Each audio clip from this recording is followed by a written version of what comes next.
everyone, and welcome back to How We Heal. I'm Maegan Lemp, and I'm so pleased to be here together with my friends and colleagues, Lauren Hubele and Cameron Scott. Hi, Lauren. Hi, Cameron. Hello, Megan. Hello, Lauren. Hey, everyone.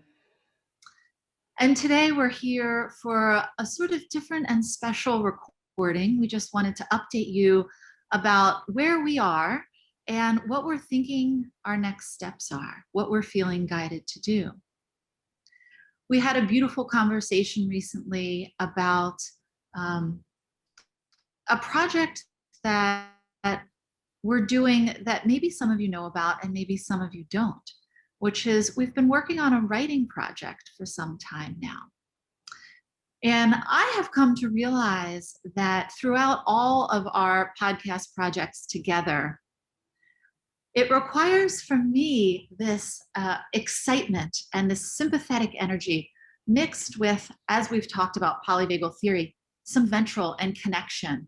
And I have cherished the time that we have had together, the three of us working on this project, and the greater connection that I've come to have with myself through these projects. But I also realize that in order for me to sort of give birth to the thoughts and the writing that I'm trying to bring forth, that I need a more dorsal ventral state, a more quiet place to hear my own thoughts and sort of distill all of the thoughts that have been coming through down to the essence of what I'd like to share.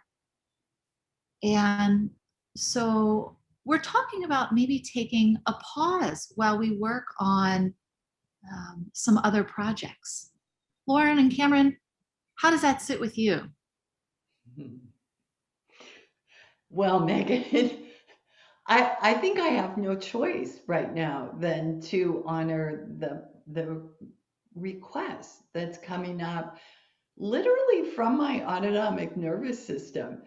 And Cameron, you didn't hear my explanation of this, so I'd love to share it with you today. And I shared a bit with Megan of this experience of becoming irritable. Like everything feels like too much. I feel overwhelmed and things are too loud and I have a good toolkit like you too and go to it, but nothing was resolving. I was even getting intermittent palpitations and racing heart in the afternoon. And what I would notice is when I would allow myself to go into stillness and to be quiet, there was a yearning for this dorsal vagal state that I can't go in when I'm projecting outwards, when I'm sharing outwards with the world in the podcast, in all my teachings that I'm doing, in classes, this outward that I'm constantly in connection with doesn't allow this stillness. And so this idea of listening to that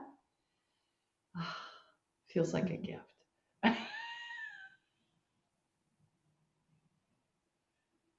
Yeah. Cameron, what have you been experiencing?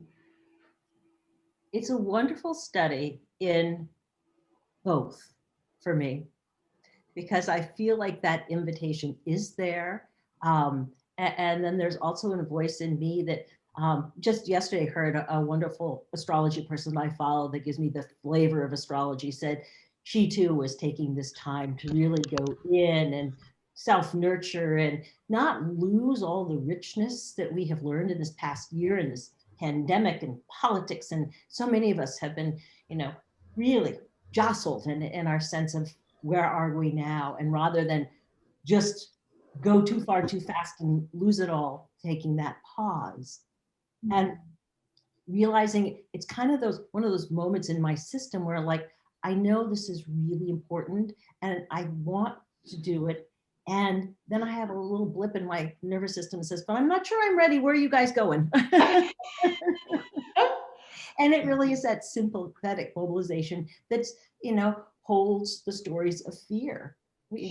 What if it's too dark? What if it's too long? What if I need help? And it's really about some of my older wiring that takes me to, availability of connection and co-regulation while also developing that self-regulation. So I'll represent my system and maybe some of our listeners feels like I just found you guys and now you're pausing. Right. Cameron, on that note, I just want to say that when I think about what you're describing through the autonomic lens and the lens also of the 5 elements and Asian medicine, we've been describing sort of the 5 sort of movements of how life manifests. And this is such a beautiful illustration of how there's the wood element, which is our natural innate capacity for emerging and springing forth like a plant or a tree in the spring and spreading and expanding with an outward focus.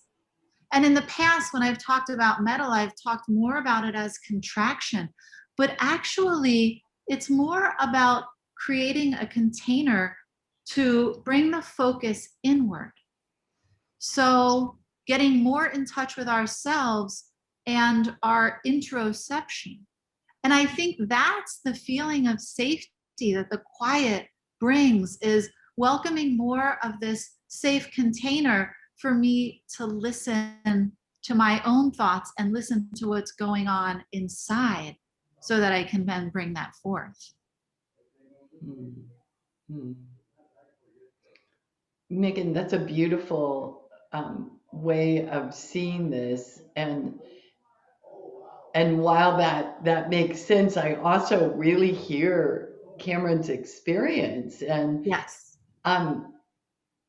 for many of us, stillness, quiet, doesn't feel safe. Yes, and so what I want to offer here is that I'm not going anywhere, even though we're not going to be recording together. And so to both of you, of course, but also to those of you that have been with us on this journey from home, I just want to say that even though I'm going into a little bit of a quieter time, that doesn't mean that I don't want to be in connection. So I still welcome you to reach out to me and email me, or feel free to contact me if you'd like to stay in communication during this time. Yeah. Maegan, that's a great invitation to our listeners, and of course to the 3 of us, right?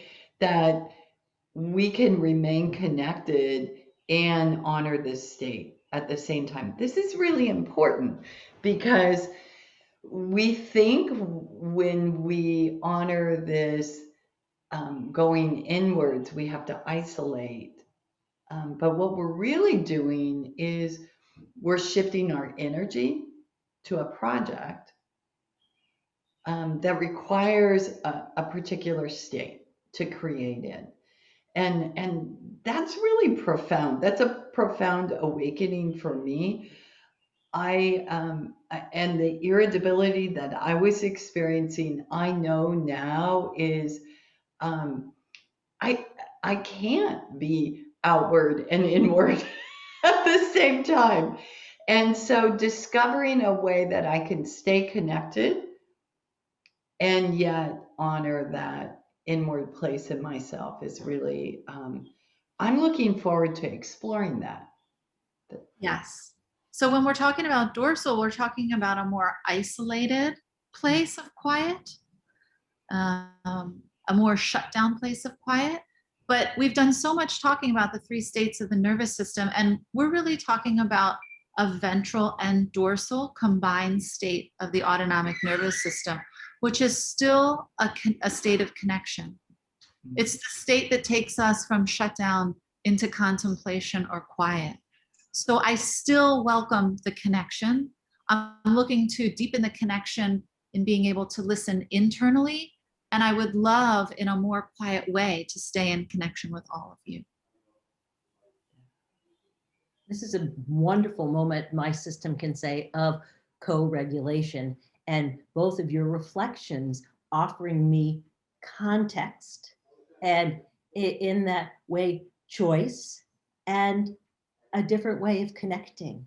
And it feels very differently than, oh no, I'm losing something. It's dangerous. I might not like it. I might not be able to find my way. So thank you for that experience of inviting that, because that's what autonomic nervous systems are always looking for, those cues of safety through context, choice, and connection or co-regulation. I love that you brought that back in, Cameron, because you know those are my 3 favorite words these days. They seem to help me explain what's going on with my nervous system all the time. You know, before we end, I just want to add that I've received some feedback from some loyal people who have been on this journey with us, wanting to be active participants in this time, even when in between recordings, even during this pause.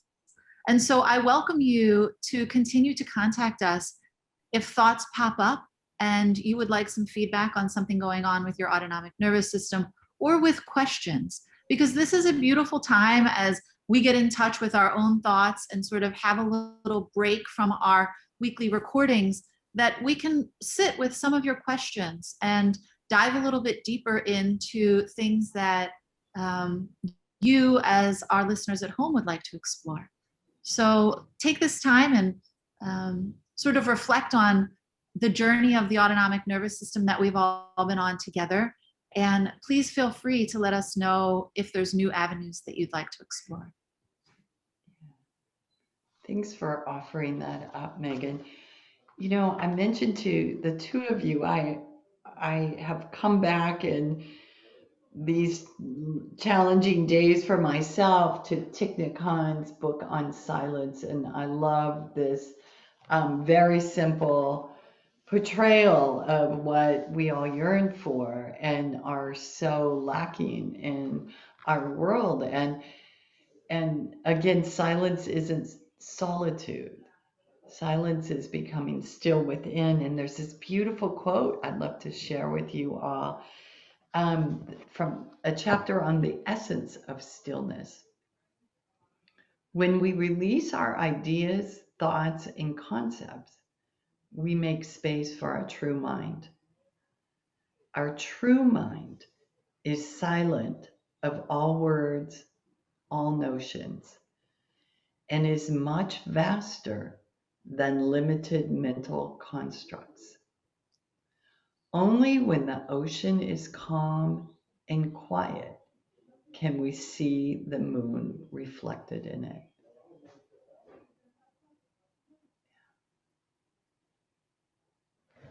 Oops. Beautiful, Lauren.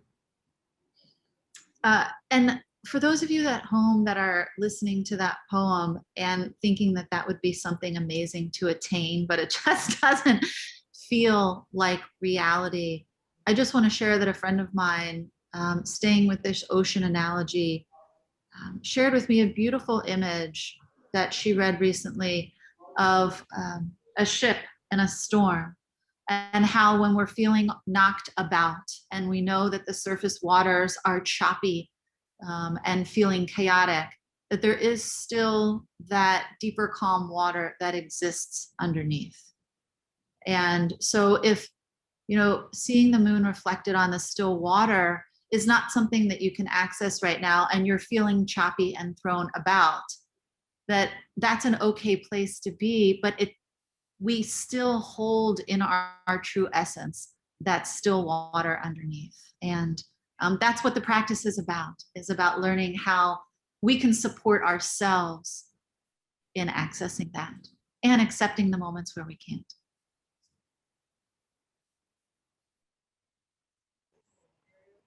Great. Well, ladies, thank you so much for gathering together. And I too offer the same invitation as Maegan to invite you to write us and write your questions. This is a great time for all of us going inward. We can do this together and we can hold space for each other in this time of inward journey and tapping into our own stillness.